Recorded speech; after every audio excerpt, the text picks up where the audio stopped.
Okay, so someone sideswiped your car and broke the cowl on this passenger mirror here. Everything's functional, but a lot of the housing is busted and missing. So you can get aftermarket stuff from the dealer, or you can do a bit of research and you can get an aftermarket part. Now this one is a replacement piece. Typically these are around like $350, $400 for a full set. I happen to find this one for $160. Basically, all the mechanics are all done. The connector is set. And this is the top cowl, and we're going to replace it on this car. It should take about 45 minutes. So you can see here,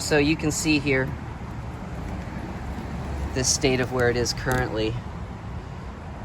So the whole bottom bracket is busted, which basically is joined here. So it's one piece that attaches externally.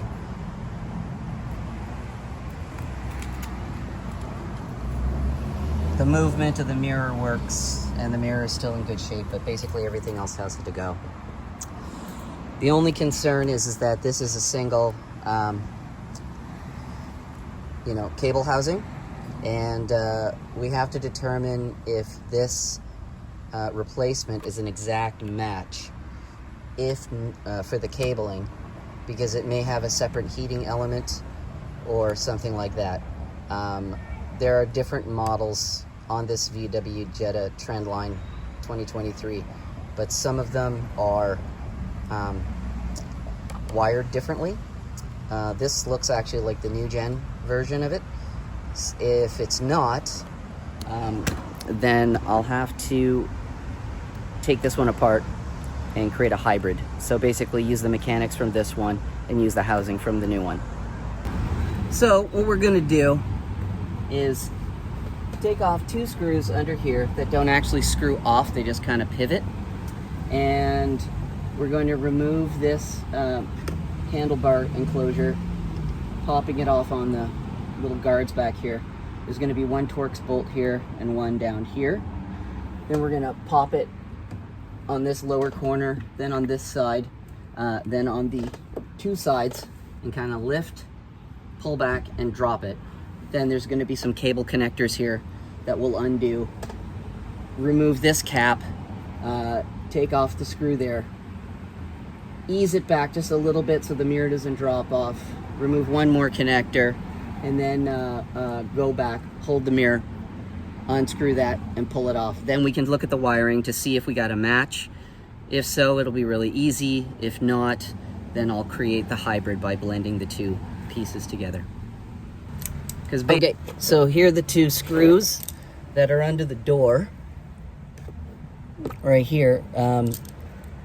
You can use a little a wrench, but basically you just kind of have to turn this 90 degrees just to get it in line to drop.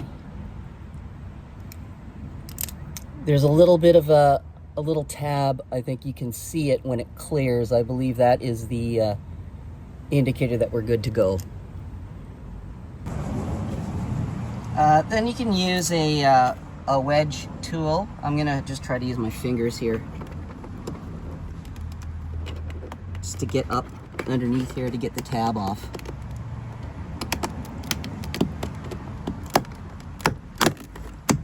So that's one, and there's another one here on the bottom, so it comes off just like that. So with the handle shroud off, you'll see that there are two bolts right here and all the way down here. These are T27 Torx screws, so we'll just back these off and get the handle back.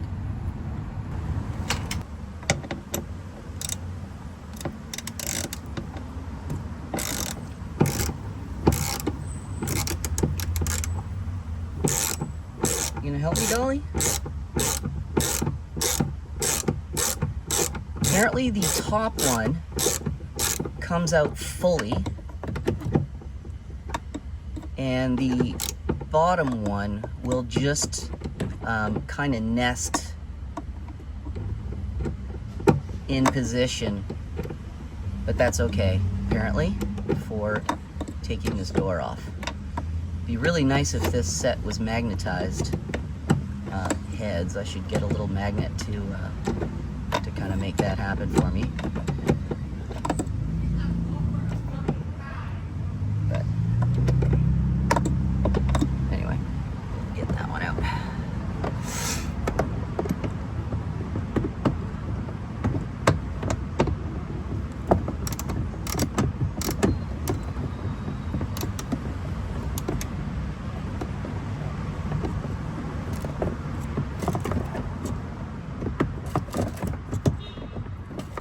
These screws hold two functions of locking the outer cowl, but I think it just keeps the door kind of flush into the frame.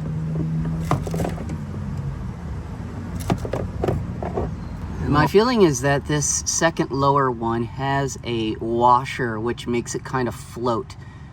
I'm pretty sure it's disengaged all the way to the back, but it's just sitting there, so it's not going to wobble out. But you know, it might fall into there, or just keep an eye on your work area, so you don't want to lose that. Okay, now we're going to get into removing this door panel. We just have to kind of sneak underneath here and pop off a clip. So I can't find my spanner, but I was thinking I could just use my fork, because it's curved, it's flat, and it's not going to jam up any paint in an aggressive way. So there, it actually kind of fits pretty good. So I just need to get my hands underneath there. Just need to put this up and kind of get this there.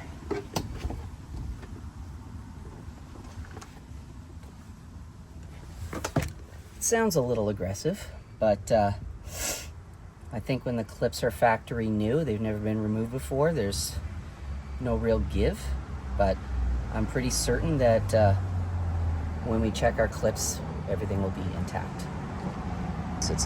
Now we're just going to do the opposite side.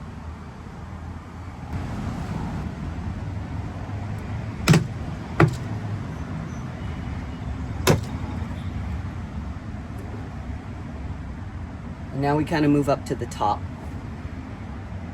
midsection. There's another one around here.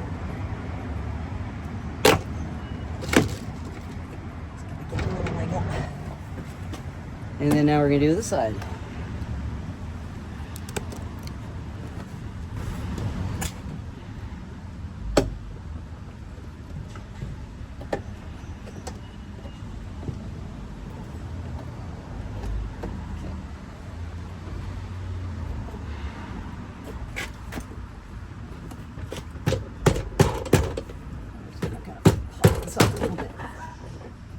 Up, and then we just kind of lift it down. So looking here, you can see these little round pinball bumper looking brackets, and this top clip that the door drops down onto. Like I said, it's a new car, or 2023, so everything's basically intact. The clips are fresh, so nothing broke.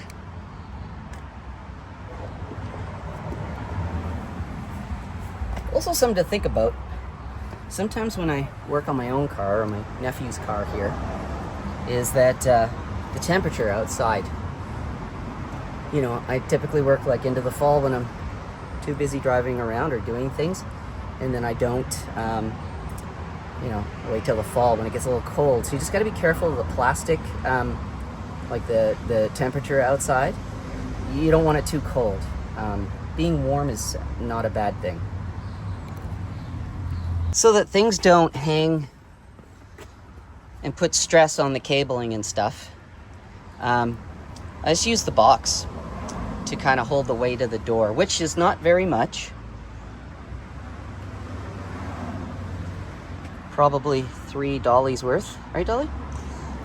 Anyway, so here's our cabling inside, and just by the looks of things,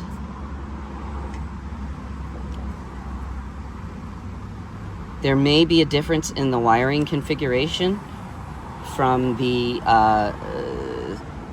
electronics that are set for this mirror and the new one. So it may be a case where I do need to do a hybrid. But we'll get to the removal of this first. What I'm going to do is remove this cap and ease back the bolt that holds the mirror on. I'm going to be careful to remove this wire guide. These things notoriously break, so you just kind of get to be careful with that. This housing definitely looks different to what I have, but I think it is manageable because there's only it looks like there's only the one clip, so we might be in a good state. So I think there. All right. Sorry, Jasper, it's a little scratch. I probably could have fixed that by putting a little tape on the ends of the prongs of the fork, but I will do that next time. And then I'll go in and do the same thing here. Hey guys.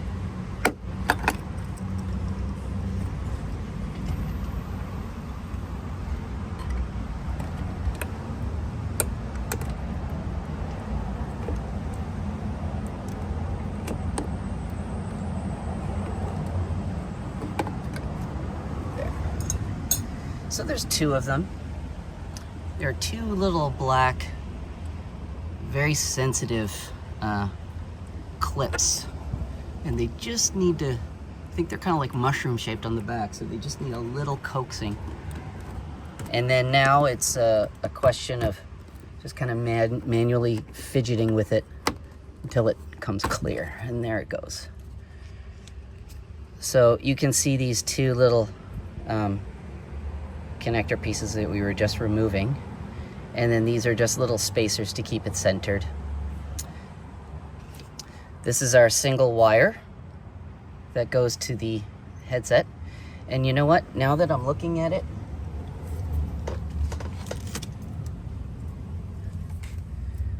we might be okay. It looks like it's a straight shot, so I don't think we're gonna have to replace anything or swap anything. We're gonna remove this little piece of foam that has a notch cut in it, I think. Just to keep it kind of, you know, air sealed and centered.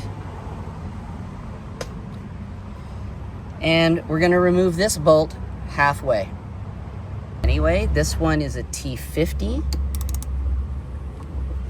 And we're just gonna kind of half loosen this out like that.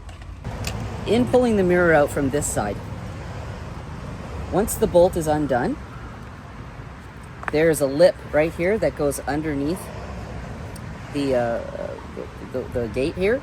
So you have to lift this up and kind of slide it out, because this is where it makes the contact point. These wires are fed through this piece of insulation here, foam. This square's pretty tight. You can lift it a little bit. I don't want to play with it too much to unseat it from here, because it has a water, protection feature. So fishing out the wire, especially the connector head, is a little bit of a, square peg in a round hole. So you kind of have to guide the connector out from the back and then kind of scoot it up through the foam without damaging anything. And then basically you just do everything in reverse to position the new one. So let's give that a go. we take our cable, and I think the best thing to do is kind of lift this up a little bit, kind of back it off a little bit, so that you can kind of get the head in. And then we're back to the whole, you know, square peg in the round hole thing. And just be careful not to, you know, in your efforts to kind of get it aligned, not to twist up the fine wires that are inside this cable housing. You don't want to twist this connection too aggressively, because these connectors, you really want them to be solid. So you don't want to twist this too much when you're trying to fit this back into the car. On this side, there's a foam piece.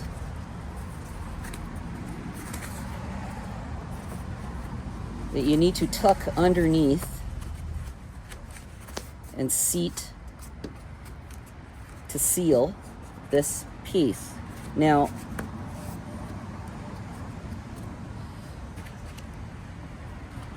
since it came like this and there's a little bit of overrun, I'm going to assume this is for runoff or something to that matter, but we'll see in a moment if it fits underneath. And I'm going to, like I said, lift it and drop it into position.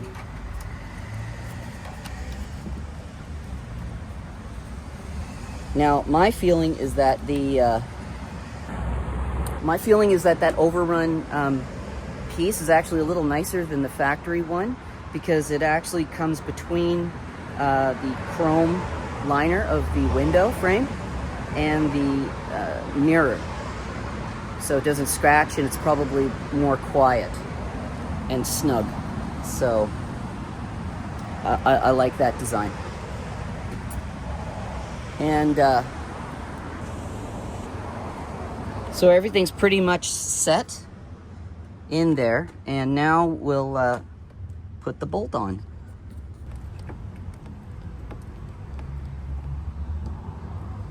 Pushing the mirror down to force that foam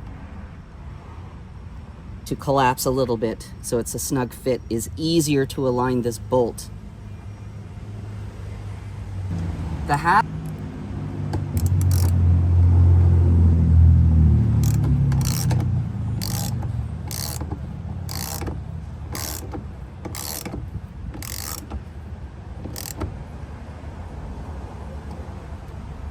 all right, so everything looks like it's put back together. I think at this point what I'll do is put the connectors back in a sort of dry fit to see if this mirror is functional.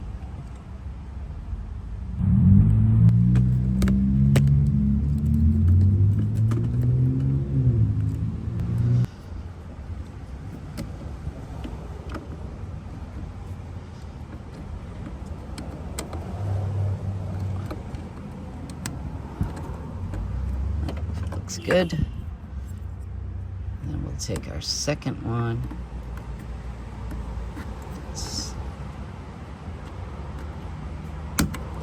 Slide that in. Okay, let's see if the mirror works. Okay, it looks like the mirror is operational.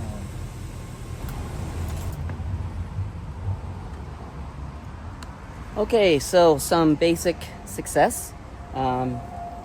We're reconnected, so now I have to figure out how to get the little green tab for the wire harness back on and put everything back together in reverse order. This little bracket for the harness wire guide, you have to push this little tab past the flush point. It's very tight. You know, it's factory.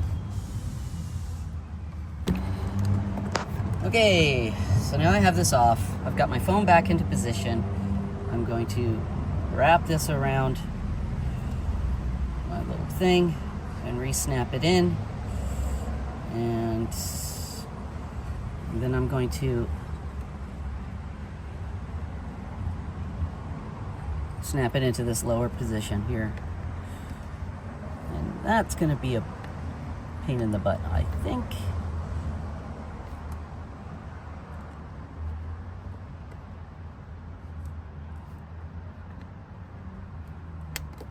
Nope.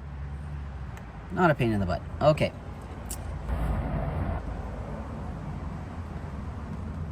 Now I will take our foam housing, or foam insulation, centering, etc. Put this in.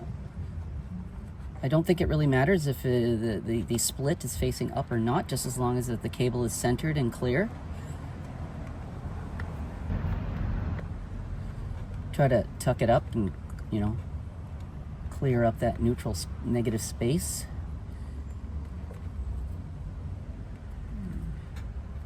Maybe I'll leave a little bit out, like that. And I'll pull this down.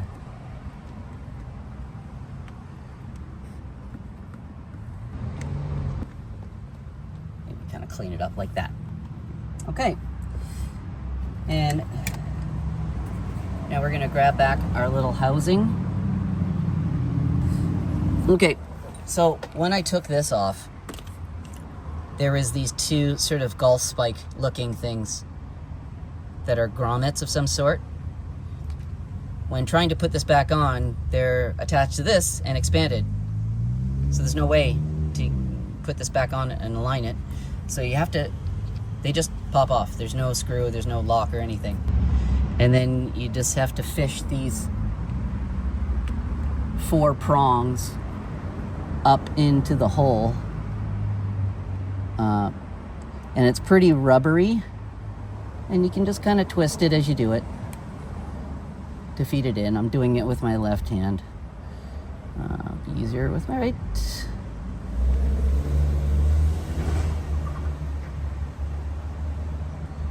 And then you position it back in there.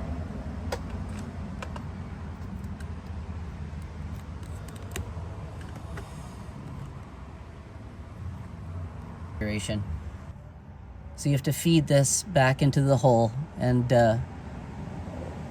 they are a little rubbery, so it's kind of easy, and you can kind of twist it so that you get a good centering on there. And then there it is, back on. And once those two are back, you know, you can stick them back onto these little posts here. So you'll notice there's no locking mechanism or screw or anything. They kind of float. And I would align the top grommet first. Then I would go for the second little push tab here on the left side, so that it kind of aligns. Oops. Or maybe I'll change my attack. Maybe I will just go for the top one, and then try to eyeball the second one from looking down at it from the top.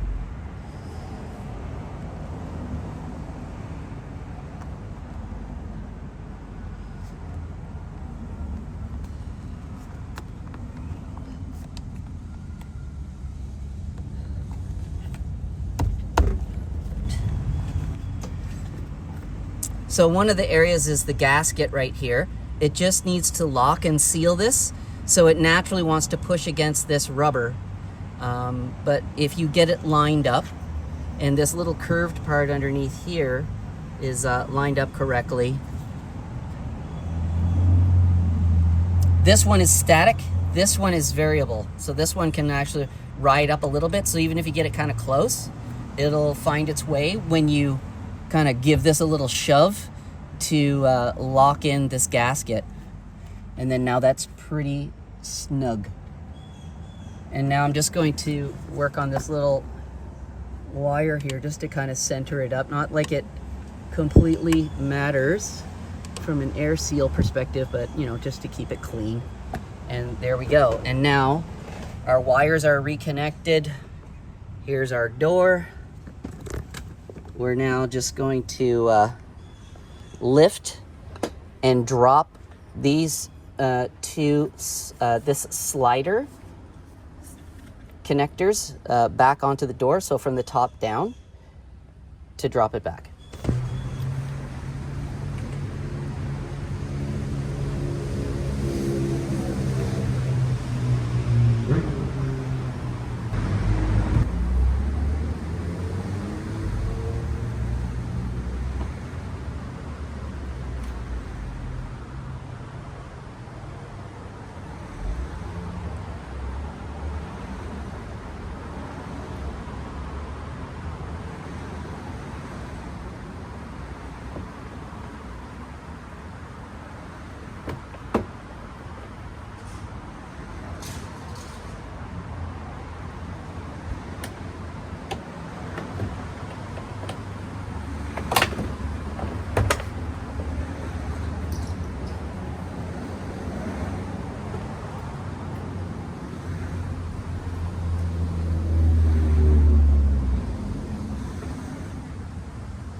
So lining up those two little first screws at the bottom are kind of important to get that door lined up. They have these little like tabs on the hex nut, and they have to be vertical. Even if they're off just a little bit, it won't fit into the slot, so you can't push the door frame, cowl tight. Now, like I said earlier,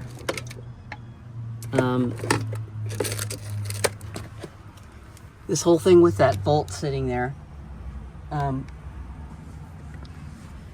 it fell out. So now I have to look around for it.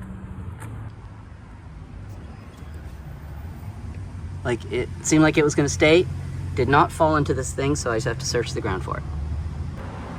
Lucky for me, it did fall into this little tray. So let's put those back, and that will really tighten the door up to the frame.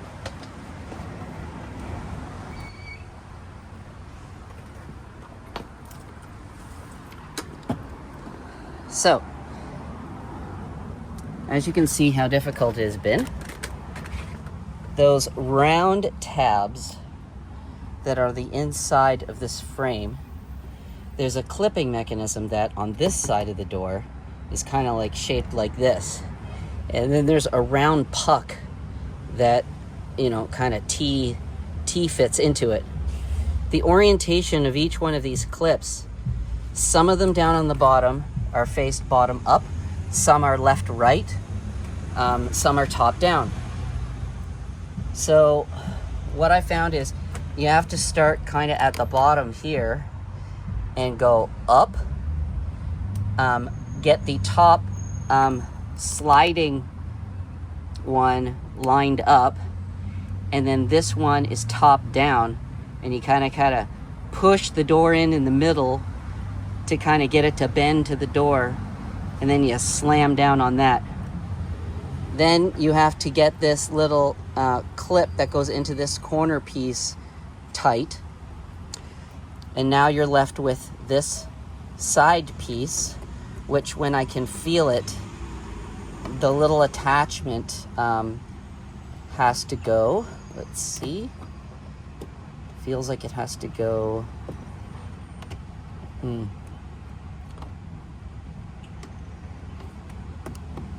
From left to right, and then this one has to go from bottom up. So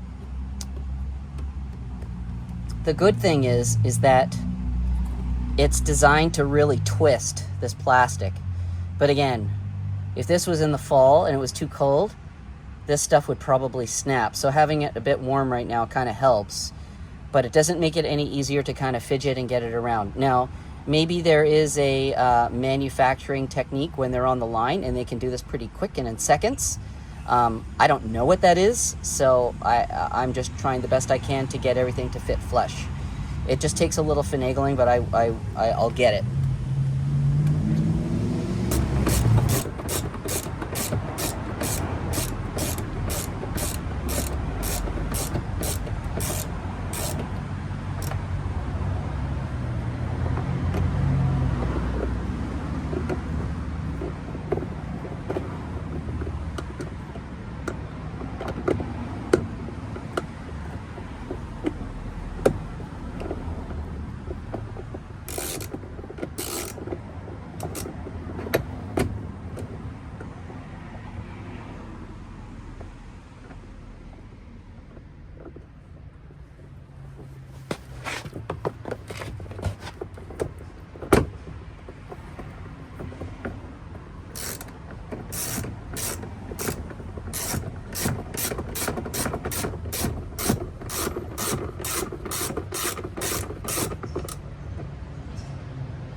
Okay.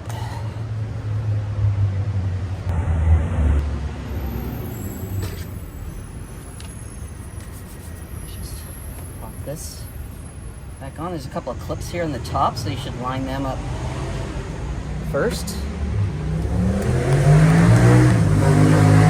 There's some clips here along the top. Those should be lined up first. You kind of line them up top down. And then also, and then it kind of slides into this corner here.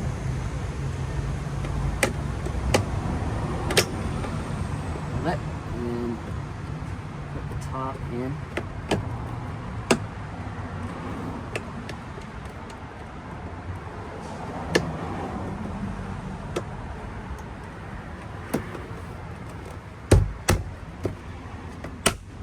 Like that. Okay. So, let's try it one more time. Up,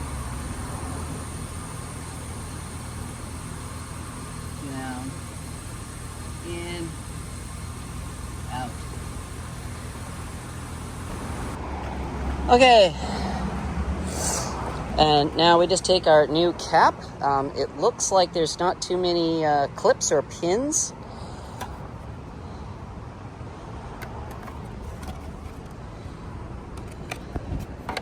I would say the only one to really be concerned with is probably this bottom one, but my gathering would be that if we line it up along this top edge, along this little groove here, right there, it's probably the first one.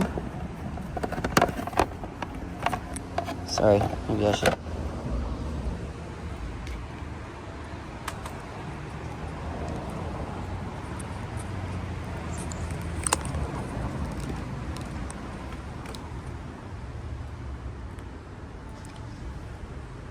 So again, we'll just try to line this up on the inside into that first groove.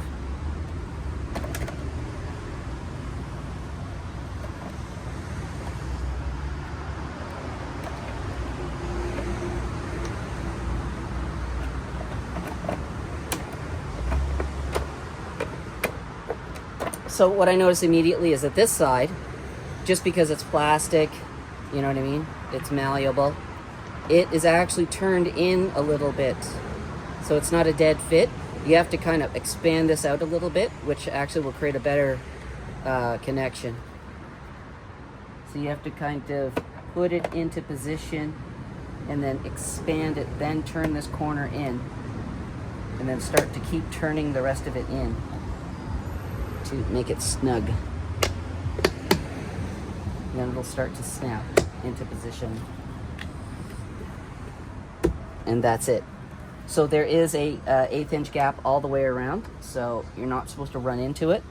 And basically once you align this front or inner corner in first, again, expand that triangle piece of the plastic and then kind of push the whole thing over to the left, then get this corner in and then snap it, this whole bottom automatically aligns up.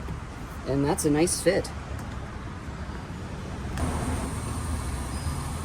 Up, down, in, out. Okay, that's it. That's how you put in a side mirror. I've never done it before. This was my first time. I'm just videotaping it so you can check it out. Anyway, if you like what you see, let me know in the comments. See ya.